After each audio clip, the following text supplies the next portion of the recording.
So I get a report and I'm like, hey, the room is still dirty, but I am willing to accept a report from you, but just a heads up, this is against policy, but I'm willing to be nice. 2 hours later, room is still dirty because there's a fuck ton of discharges. It's an isolation room too, so it's a special type of cleaning. Imagine my surprise when I see the patient sitting in a wheelchair outside the dirty room, husband in tow, extremely pissed because the room is obviously dirty.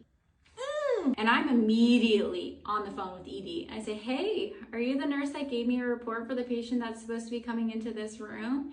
And he goes, yeah, why? What's up? I said, yeah, so you sent a patient up to a dirty room when I specifically told you, do not send the patient up if the room is dirty. I will call you when the room is clean. And he goes, oh, you had 2 hours to figure this out. You still couldn't figure it out? The room should have been cleaned by now. I said, I'm a nurse. I'm not a housekeeper. I don't clean rooms. I'm not in charge of which rooms get cleaned first. There's a whole row of rooms that need to be cleaned, and this wasn't a priority. We have a whole list of patients that are coming into this floor, and this patient was not a priority.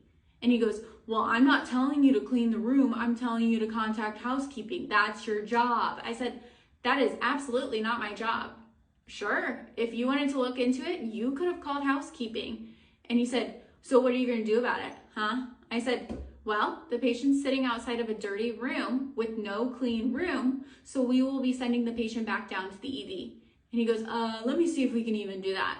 I just hung up. Oh, that was my last straw.